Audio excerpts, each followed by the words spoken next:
This is David Filippo, the left-handed right-winger again, and I want to talk a little about what happened to our poor, unfortunate press secretary for Donald Trump, Miss Sarah Sanders.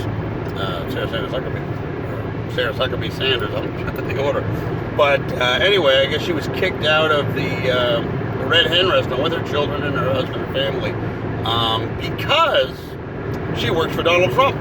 And they decided, oh, no, we don't want you in here because you work for a president that we don't support. Now, in principle, I would be in support of this. I do feel like businesses should have some degree on who and what they can provide business for. It gets a little hairy when you're talking about, like, as I go back the whole, the baker that didn't want to make a cake for a gay couple. I agree it's not fair, and it's probably not in their best interest as a business to exclude anyone. However, I do feel like they somewhat have a right. I mean, if they feel like they're going to be exploited to that cause, or they don't feel like you can do it well. I mean, that's like telling me to perform open heart surgery on you. Yeah, I have no friggin' clue how to do it, but you want me to do it, and you're going to tell me I'm a racist because I don't do surgery on you?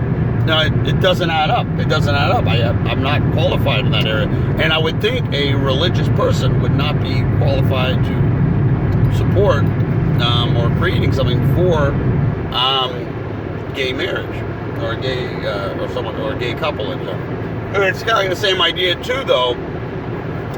Some people need to pick what job they're like. I read something about there was a Walgreens in Arizona where a pharmacist refused to fill a script for a woman. I forget the name of the script, but it was a medication that helps induce a miscarriage. A woman, the fetus, unfortunately, had already passed away. So there was really no reason for it to be denied, and I feel like it's not really the decision of the pharmacist at that point. The doctor already okayed it, gave her a prescription for it. The pharmacist has really no business doing it. Either one, the pharmacist should have been finding somebody else to do it, or really, they shouldn't be working in a Walgreens if they're going to have to encounter that. Because their job is to do what Walgreens tell them, and I would hope to God that Walgreens does not support that behavior. You should not be encouraging your employees to make decisions based upon their own opinions at the expense of customers. I'm sorry, that doesn't work. I don't care what it is. I don't care what their political beliefs are. They shouldn't be working there. Now, if they want to play that game, fine. Open up your own pharmacy, and you put a big sign up that you believe in Christian faith, that you do not sell any birth control products. Right there. You're not being dishonest. You tell, hey, I don't sell birth control products. I just don't sell them. I don't believe in it. I don't sell them. Fine. Cut and dry. That's fine. But the issue with the Sarah Sanders is, because I would agree, I think, if they really feel uncomfortable because you were a guest, fine. It's a kind of mean and shitty thing to do, to just tell somebody because you disagree that you don't want him in your establishment. But they do have the right to make that decision. My problem with it, and these are the same people that will sit there and say that conservatives, or anyone owning a business, has no right to discriminate against gays or anyone that comes into their establishment. You can't discriminate, no matter what. You can't discriminate. So wait, you're telling us we can't discriminate, but you can. So essentially, if you disagree with us, you can discriminate against people you disagree with. That's okay, but we can't. That's the double standard. That's the hypocrisy. Either you can't have it both ways. Either you accept everyone or you don't. And don't tell us to accept everyone when you can't do the same thing. I mean, I'm talking, you guys talk, you liberals and left-wingers talk about how, you're so tolerant. Well, I don't see you being very tolerant of right-wingers and Republicans and conservatives like us. I don't see you being very tolerant of us. We try to be very tolerant of you. I will tell people all the time I tell people that you guys aren't going anywhere. We're not going to get rid of you. You have your way of belief, and that's fine. You have a different way of thinking. Some of I kind of wish you changed. Some I think you don't totally understand, what you're really supporting, and some of you, are a little more open-minded, and I appreciate that.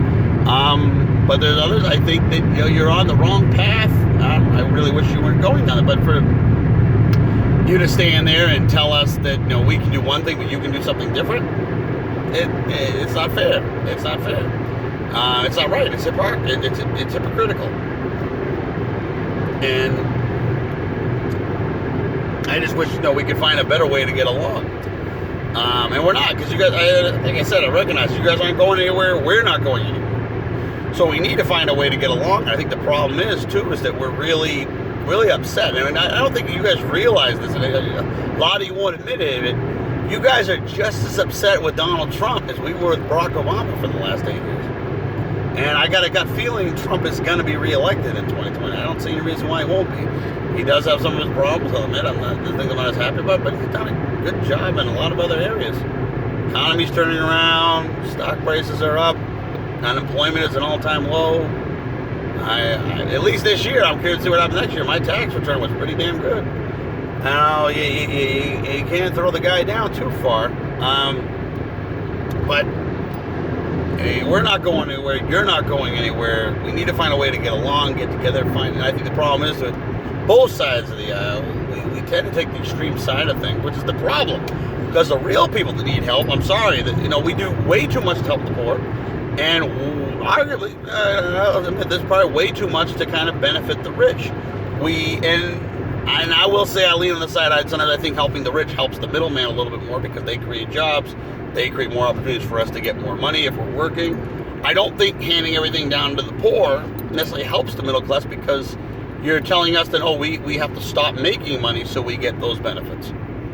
Like, I know it'd be too because I've been unemployed twice, and I noticed as soon as I start making a penny more than I was before, they took it all away from me.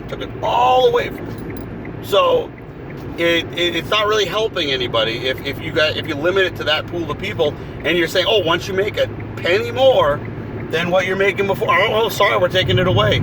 You don't need this. You make too much money. I'm making only a little bit more than what I was before. You told me I was poor enough to make it, and now you're telling me I can't, and you're trying to get this boost to get by. No, not good enough. So, but that's the problem, and I think we can find a solution if we find ways to find that common ground. If we together focus on the middle class, and I think we can. The problem is there's aspects of it that we don't like. Like, one thing I think we can come around together on is universal basic income. I'd like to see what we can do with that, because as much as I think if we were to replace the existing public health systems, safety nets and that sort of thing with a universal basic income, I think it would be mutually beneficial, and it would really, really help the working class out a lot. Essentially get in short, I think I talked about before, the whole about $12,000 or so a year that someone can get on top of their tax refund as a boost, and then we would just eliminate all other kind of safety nets. Now the only problem is there's some people that would be stupid and would blow all the money on something stupid. But in the long run, you can help the many. You may screw over the few, but you can help the many. There's a lot of people that are going to get help from this if we were just to hand out that kind of money as a tax refund. A lot of people would get a lot of help from that in the long run, and I think in a way it's better. And those people that are foolish, they can throw it right back into the economy. And it's a win-win. I really think if we adopt universal basic income, it could be a really good thing. Let me do it that way. We have to implement it and then remove the other stuff so we're not wasting more money. But that's an area we can come together on. You guys want to help the working class. I want to help the working class in that way. I think we come together on it. I also like to talk about good deflation. I'd love to find a way to incentivize businesses and say, hey, you know what? If you lower your prices by this much, we'll give you a tax break. Match it, I mean, you have to show some proof and things like that, but I think it's incentive. I think it's a lot of changes. A lot of businesses lowering their prices because you said, hey, let's lower your price, we'll give you a tax break. And I think it would bring, in the long term, it would deflate the economy a lot. We need to find a way to work on working together and getting along together. And this hypocrisy isn't going to work. The problem is, and I'll admit, a lot of people are not happy. We're not happy. You're not happy. And we just keep pointing the fingers at each other. The problem is, we both have two very different political views. We're not going to change them. So we really need to find a way that we can get our views to line up together. And I think some of the things I mentioned, even the fair tax, I know some of the left gets kind of scared about the fair tax. I think it's in the long run, it goes right to the middle class. We can't start. We got to stop trying to find. Which I'll admit, we have oftentimes policies that either directly help the poor or directly help the wealthy. No one really in the middle, and that's what we really need to do. We need to get to the middle class, people like me, people like that I work with, working class. Anyway, thank you again, and we'll.